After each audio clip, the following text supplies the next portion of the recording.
And now our top line story. Stock markets around the world are down this morning as investors watch the violence in Gaza. U.S. President Joe Biden is now in Israel seeking to support that country and calm tensions at the same time. The price of crude oil has surged. It's getting closer to $90 per barrel.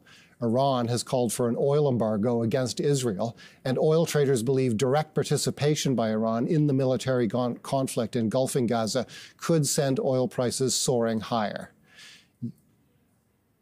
And more U.S. companies are reporting their earnings. Morgan Stanley and Procter & Gamble have each reported this morning. Netflix and Tesla are on deck with earnings reports scheduled for after the close today. For Insight, let's go to our featured guest of the morning. He's Greg Taylor, Chief Investment Officer at Purpose Investments. Thanks, Greg, for coming in. Well, thank you. So much to talk about. Let's jump right in. I know you are an expert in the oil market. What's your take on crude oil at these levels? Well, I think this is something that everyone's been worried about right now because supply is just so tight right now that any disruption globally, we're already dealing with the Russia-Ukraine situation. So any more supply that comes off or any more geopolitical tension, it really could be something that could shock the system. And oil's just become such an important commodity right now because when you look at inflation and really that is the big thing with central bankers normalizing and inflation coming down. That is the big story as it has been for the last few years. And it's really hard to see inflation coming back when oil is still sticky in the $90 range. So it doesn't look like anything here is going to cause oil to drop precipitously in the next little bit. So I think this higher oil price something is going to be something where the Fed's going to be fighting and dealing with for the next little bit. Do you like the Canadian energy producers, the shares of the Canadian energy producers at this juncture? Yeah, and I think we're starting to see that. CNQ and Tourmaline are having great years, and I think people are starting to realize. And also when you look at it, we also last week got Exxon doing one of its biggest acquisitions in years, and I think that just goes to show that the commodity could be higher for longer. And when companies like Exxon are making big bets on expanding capacity, that shows that the valuation of the equities is fairly attractive, and there could be more support behind them. We saw Tourmaline buy Bonnvista, or agree to buy Bonnvista just a couple of days ago. Bonnvista, a privately held company, of course, but do you see more M&A coming in the Canadian sector? I think so, but it's not going to be as it was in the last cycles. And I think that's something that's going to be good news because these companies have been a lot more disciplined.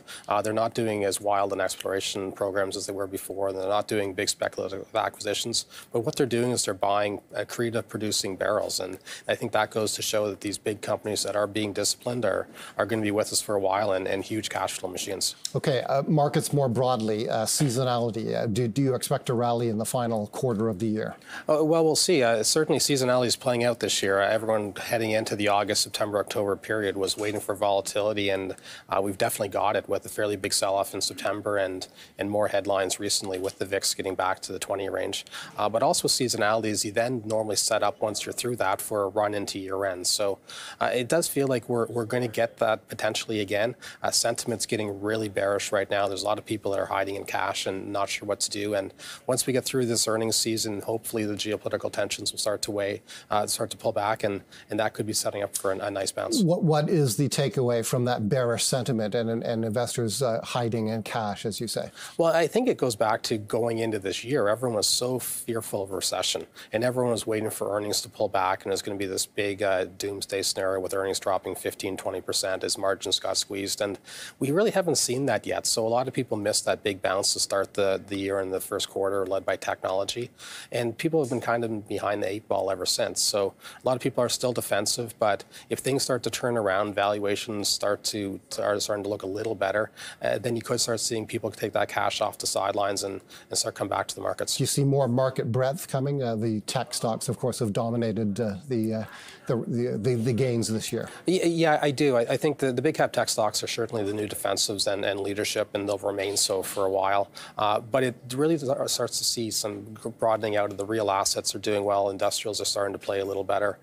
The banks are still going to be probably a little more suspect as there's this housing crisis that everyone's worrying about in Canada. So the banks may not have as much to participate in this, but the rest of the market looks okay here.